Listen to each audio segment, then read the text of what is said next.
Bonjour à toutes et à tous. Alors, je sais que j'avais dit la semaine dernière que techniquement il devait y avoir donc plusieurs formats, une FAQ, un podcast, bref, il devait y avoir plein de trucs, mais j'étais au cinéma cette semaine et j'ai vu un excellent film. Je ne pouvais visiblement pas passer à côté. Et alors, je suis un peu frustré parce que visiblement personne sur les réseaux, notamment sur story Instagram, notamment, personne n'a trouvé le film dont on va parler aujourd'hui. C'est peut-être l'occasion pour moi de vous le faire découvrir. Donc aujourd'hui, nous allons parler donc de...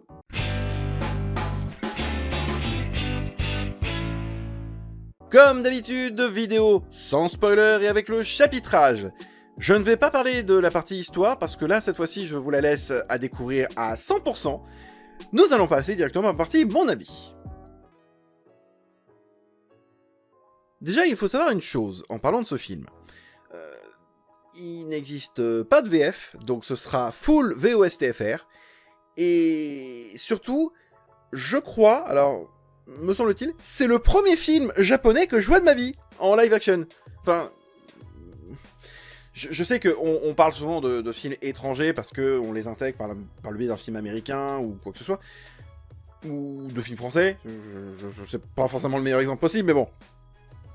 Donc, officiellement, c'est la première œuvre live-action japonaise au cinéma.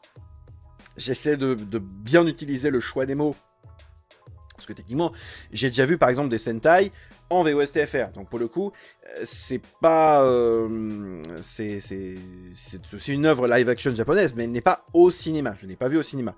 Et pour les mangas, c'est de l'animation. C'est pas du live-action. C'est pas avec quelqu'un de physique. Donc, je vais essayer de faire gaffe à ce que je vais dire. Techniquement, c'est le premier film live-action avec des acteurs réels, donc, que je vois, enfin, un film japonais, donc, que je vois au cinéma. Et déjà, alors, partais du principe que, par rapport au thème dont on va parler, c'est-à-dire Godzilla, à part le film de Roland Emmerich des années 90, je ne connais pas Godzilla. J'ai vaguement entendu parler de ce que ça représente, notamment par rapport à la Seconde Guerre mondiale, les bombes atomiques et tout. J'en avais un petit peu entendu parler. Cependant, je ne suis pas connaisseur de l'univers de Godzilla. J'en ai vaguement entendu parler. Je sais que d'ailleurs les équipes de création de Pokémon, donc le studio Game Freak, s'est servi de pas mal de choses de l'univers de Godzilla et s'en est inspiré pour faire certains de leurs Pokémon. Dracolos n'est ni plus ni moins qu'un Godzilla Pokémonifié, d'une certaine manière, et ça m'a un petit peu frappé en voyant le film. Mais, alors c'est là où c'est ultra intéressant. Là où un film américain va se concentrer sur, avant tout, le blockbuster, va à tout prix vouloir faire un gros film, un truc incroyable, etc., etc. Ce film-là, c'est l'exact opposé. Alors, je vais essayer de vous le vendre un peu bizarrement. Imaginez, en fait, un film d'auteur, concrètement, vraiment, c'est comme si je regardais un film d'auteur japonais, sur lequel on aurait mis quelques petites gouttes, quelques petits saupoudrages de blockbuster. C'est très difficile à essayer d'expliquer, littéralement. Donc, premier point positif, l'histoire. Déjà, de base, comme c'est le premier film japonais que je vois, donc c'est bizarre parce que l'interprétation des interprètes asiatiques, on m'avait expliqué que oui, les interprètes asiatiques, que ce soit le cinéma hongkongais, que ce soit le cinéma coréen, que ce soit le cinéma japonais, les asiatiques ont tendance en général à surjouer. Je n'ai pas eu le sentiment qu'ils surjouent, j'ai plus eu le sentiment qu'ils s'étaient investis de leur rôle. Ce qui n'est pas tout à fait la même chose. En tout cas, ils se sentent concernés par leur personnage, et clairement, on ressent de la joie quand il faut en ressentir, on ressent de la peine quand il faut en ressentir, de la tristesse quand il faut en ressentir, et clairement, le film passe par toutes les étapes possibles. On sent la progression de différents personnages, les différents contextes, les différents syndromes post-traumatiques, et clairement, l'aspect psychologique des personnages est ultra travaillé. Vous allez me dire, oui, comme un film d'auteur, certainement. Alors, je suis pas adepte de films d'auteur, donc je pourrais pas forcément en débattre là-dessus. Certes, j'ai la vision du film d'auteur, mais c'est plus le cliché du film d'auteur. Et le film arrive toujours à surprendre, concrètement. On s'attend, on se dit, ouais, bon, c'est un film Godzilla. Oui, mais oubliez tout ce que vous savez de Godzilla. Parce que, techniquement, Godzilla est une création japonaise. C'est un personnage japonais, ça vient du Japon de base. Les Américains ont un peu récupéré le truc, d'abord avec le premier film Godzilla alors je dis premier film, c'est peut-être pas forcément le premier, mais le film grand public des années 90 de Godzilla, je vais refaire ma phrase, ce sera plus simple. Donc, le film que tout le monde connaît, celui avec Jean Reno et Mathieu Broderick, réalisé par un Allemand accessoirement parlant, mais ceci était une autre histoire. Et depuis plusieurs années, la saga Godzilla telle qu'on la connaît, avec le dernier film en date de là où je tourne cette vidéo, le dernier film de cette chronologie, c'est Godzilla vs Kong. Me semble-t-il que pour 2024, un nouveau film Godzilla américain devrait sortir. Mais là, on parle bien d'un film Godzilla japonais. Chose à souligner, comme je n'ai pas de connaissances dans Godzilla à la base, j'ai regardé ce film sans rien connaître de l'univers Godzilla japonais. Et ben, ça pose aucun problème, on peut regarder ce film comme un simple one-shot. Donc vous pouvez regarder ce film sans avoir jamais rien vu de Godzilla de votre vie. Alors c'est du VOST par contre, je vous le dis, hein, donc ça risque peut-être d'en surprendre plus d'un, ou peut-être d'en gêner plus d'un. Je pense que si on avait eu de la VF, alors vous connaissez mon amour pour la VF, hein, je pense que si on avait eu de la VF, je pense concrètement que le film aurait été peut-être moins puissant et on serait sans doute passé à côté de certaines émotions, je pense. Même si, techniquement, nos studios de doublage français sont capables de faire de la réinterprétation et surtout de la réadaptation. Donc, ils sont capables de le faire. Mais là, je pense qu'on se serait sans doute passé à côté de certaines choses. Autant transposer des anglicismes ou de l'anglophonie américaine ou britannique en français par la francophonie, ça passe, il n'y a aucun problème. Mais là, le jeu japonais est trop intense pour être... En tout cas, là, comme ça, je l'ai trouvé très intense. Peut-être trop à certains moments. Les musiques du film, il y en a peu, mais quand il y en a, elles sont mises. Mais alors, elles sont super bien placées, elles sont super bien... ça passe nickel. Et je... Désolé pour le micro. Et surtout, je dois admettre que elles sont placées à des moments où clairement ça glorifie ou ça apporte ce petit point en plus. Un gros poids même quelque part dans l'œuvre. Et le film a des séquences, des scènes qui sont tellement puissantes qu'à un moment donné il n'y a plus de son. C'est-à-dire clairement il y a un silence. Un gros silence. C'est autant aussi touchant que gênant. Enfin gênant. Malaisant. Je sais pas comment le transmettre. Mais des fois, le film arrive à nous transmettre des émotions de... Vraiment, on est touché par les personnages. Par l'action sur le moment. Et... Enfin, comment dire... Pour un film qui, techniquement, je crois qu'il fait à peine 15 millions de dollars de budget, ce qui est pas beaucoup, je rappelle que Kaamelott a fait ce budget-là aussi, premier volet, hein, bien évidemment. C'est-à-dire quasiment 4 fois moins que le film Astérix de Guillaume Canet, mais ceci était une autre histoire. Ah, il s'en sortira pas celui-là. Avec 15 millions de dollars de budget, alors je ne sais pas combien en yens ça fait, j'ai pas la conversion en tête. Concrètement, le film est propre, le film est beau. Le film est touchant, le film est puissant, très puissant. Alors, il y a, bien évidemment, comme j'ai dit, pour moi, les 3 quarts du film, c'est du film d'auteur. Et ça ne gêne absolument pas pour voir le film, pour apprécier le film, pour apprécier ses subtilités, ce qu'il raconte, sa narration, tout. Mais, je rappelle que c'est un film Godzilla, et depuis tout à l'heure, je suis en train de parler de plein de trucs, sauf de Godzilla. Alors, bien évidemment, le Godzilla du film est fait en CGI par ordinateur. De ce que j'ai compris, apparemment, ils ont repris l'aspect, la silhouette et le design du Godzilla des années 50-60. Mais qui, du coup, est animé en CGI. Alors, on sent que le design est un peu vieillot, mais ça me dérange pas trop. Je me dis, bon, bah, c'est un monstre, il peut avoir le design qu'il veut, au pire, c'est pas grave. Mais par contre, waouh! Pour vous donner l'exemple, quand Godzilla attaque, du coup, donc du coup, il a des appendices sur son corps qui commencent à se détracter. C'est l'inverse de se rétracter, donc se détracter, enfin, qui se mettent en joue, en branle, je sais pas comment on dit. Et il lâche son ultra laser, du coup, l'équivalent de Dracolos, du coup. C'est d'une puissance, mais par contre, on sent bien l'impact dévastateur qu'il laisse sur son passage. C'est d'une puissance, mais alors...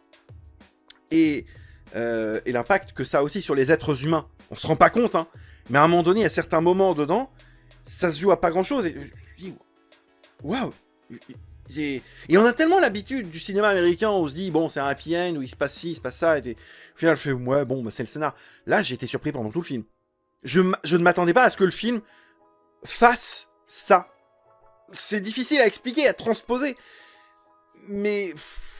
Enfin, en fait, le film est très déstabilisant parce que je me dis, tiens, j'ai tellement l'habitude du cinéma américain, ça doit être du blockbuster comme j'en ai l'habitude.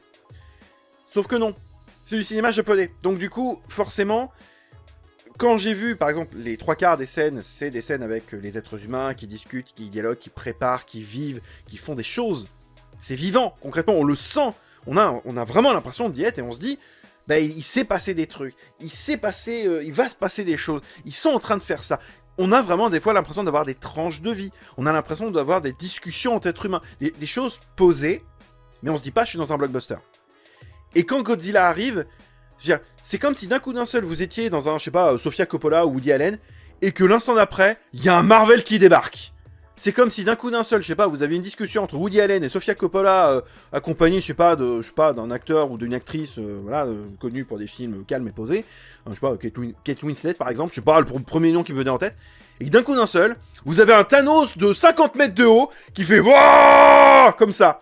Alors que l'instant d'après, ils étaient en train de prendre un chocolat. Enfin, l'instant d'avant, ils prenaient un chocolat chaud, ils discutaient sur une table, j'en sais rien, mais c'est vraiment l'impression que ça me fait en fait. C'est puissant, c'est très surprenant, et du coup, le changement de ton dans le film, alors, ça pourrait en déstabiliser plus d'un, mais c'est bien amené, et c'est cohérent, c'est logique, parce que, bah, si ça devait se passer dans la vraie vie, ça se passerait exactement comme ça, en fait. On a tellement l'habitude des blockbusters à la Marvel, à la Disney, à la Warner, qui du coup, bon, bah, c'est du blockbuster, mais c'est pas du blockbuster vu à œil d'être humain. C'est un blockbuster vu au travers d'un scénariste et d'un producteur. Là, le film nous fait sentir tellement petit, et nous fait tellement sentir tellement comme... tellement impuissant face à un monstre de la nature qu'est Godzilla, et le film nous le fait tellement bien ressentir. On se sent tellement dévasté.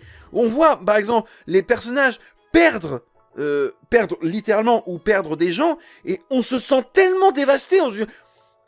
L'instant d'avant, on voit des gens courir, il a suffi d'un battement de cils, comme un effet papillon, pour que tout un quartier est rasé. Tu te dis, merde, il y avait quoi? Il y avait 1000 personnes qui étaient en train de courir, et d'un coup, personne. Les scènes de dévastation, quand il y en a, sont d'une puissance, mais je n'ai jamais vu ça au cinéma. C'est ultra touchant, et waouh, ça prend en trip, hein, réellement, et j'ai été très surpris. Donc, je vais essayer de conclure parce que je suis en train peut-être de certainement dire la même chose. Bon film, bon rythme, le changement de ton qui fait à la fois film d'auteur et blockbuster avec, en fait, 3/4 film d'auteur, 1/4 film de blockbuster. Le mélange est savamment dosé. Les musiques sont incroyables dedans. Et en plus, ça apporte vraiment un truc en plus. Voire même, parfois, l'absence de musique. Alors, on va aller plus loin que musique, on va juste parler de l'audio. Parce qu'il y a parfois des silences dans les actions, et ces silences sont justifiés. D'un point de vue être humain, il y a des fois où, clairement, il pourrait y avoir du bruit autour, vous n'entendez rien parce que vous êtes tellement bloqué sur vos pensées que vous pourriez être bloqué dans un silence. À titre personnel, ça peut m'arriver. Donc, c'est assez réaliste, pour le coup. Il suffit d'une scène traumatique pour être bloqué dans quelque chose et de ne plus entendre, ne serait-ce qu'une conversation à 2 mètres de vous, par exemple. Donc, ça, cet aspect-là est réaliste. Vous dites, non, c'est du cinéma. Cet aspect-là, je peux vous garantir qu'il est réaliste pour le vivre au quotidien. Ça m'arrive d'avoir des choses à un moment donné où je suis perdu dans mes pensées, et des fois, je n'entends pas, alors que pourtant, il y a une église à côté de moi, il y a des gens qui parlent à 2 mètres de moi et qui parlent fort, et pourtant, des fois, il faut qu'on me dise, hey, oh, t'es là, hein? Ah oui. Et du coup, et le film nous le fait ressentir. Le film a un gros travail, ça se sent, et pas besoin de connaître Godzilla. Ça peut même être un film d'initiation à Godzilla.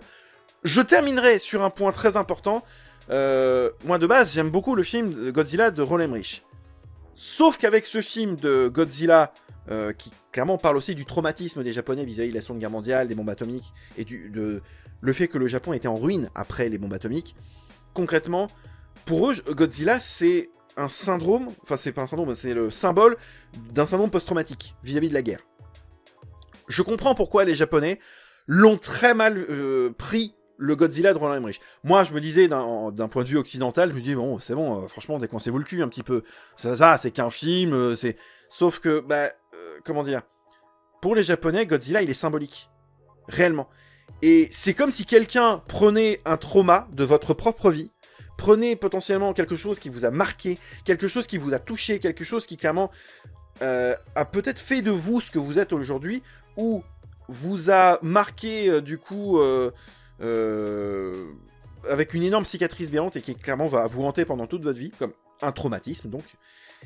Et Godzilla, c'est ce qu'il représente. Et c'est comme si potentiellement votre trauma, on le prenait et qu'on en faisait une comédie à la Danny Boone. Ou un blockbuster à la Fast and Furious. Tu fais, mais allez vous faire enculer, sérieusement. Et les Japonais, ils l'ont pris comme ça, en fait. Et je comprends. Godzilla, rien qu'avec ce film, je me dis... Mais les films que les Américains sont en train de faire chez la Warner, avec Godzilla, King Kong, etc., là... enfin, pas King Kong, Kong, pardon. En fait, je comprends que les Japonais le prennent mal. Parce que les Américains sont en train de prendre à la rigolade un truc sérieux du Japon. Forcément que les Japonais l'ont mal pris. Et avec ce film-là, je l'ai compris. Réellement. Donc, vraiment, si vous avez l'opportunité, foncez voir Godzilla Minus One.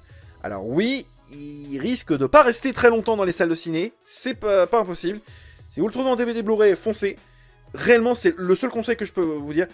Ce film peut être limite une sorte d'initiation ou de comment commencer quelque part avec Godzilla. Même si vous dites, ah, bof, c'est pas mon style. Non, ne pensez pas à ça. Votre style, c'est parce que on est conditionné par les films français, par les films américains, les films européens, ce que vous voulez. Oubliez tout ça. Ce n'est pas du cinéma traditionnel comme on connaît. C'est un cinéma japonais. Ça n'a rien à voir avec ce qu'on pourrait connaître. Réellement, c'est une découverte. Au moins essayez-le au moins une fois dans votre vie. C'est vraiment... Foncez le voir. Si vous pouvez, foncez. C'est pour ça que je me suis permis de faire cette vidéo avant de faire ma FAQ, avant de faire potentiellement d'autres comme les rattrapages et tout et tout. Franchement, foncez. Foncez voir ce film. C'est le plus grand conseil que je peux vous donner dès ce début d'année 2024. Voilà, c'est la fin de cette vidéo. Merci à vous toutes et à tous de l'avoir suivi. On se retrouve la semaine prochaine donc pour un nouveau contenu. Alors, je ne sais pas encore ce que c'est, parce que soit je fais la FAQ, soit c'est un prochain podcast, soit c'est les rattrapages. Je sais pas moi non plus, il faudra que je trouve du coup un moyen. Donc on verra la semaine prochaine. D'ici là, du coup, n'hésitez pas à vous abonner, ce serait cool, parce qu'on est bientôt aux 1000. Ouais, on est aux 1000, ouais, pratiquement. Ah, quelques abonnés près. Et que si j'arrive aux 1000, il y a la vidéo bonus qui arrive, et ce serait cool. J'en dis peut-être un peu trop là. Donc, on se retrouve très très vite pour de prochaines vidéos et aussi de prochains streams. D'ici là, portez-vous bien. Gros bisous à toutes et à tous. Salut!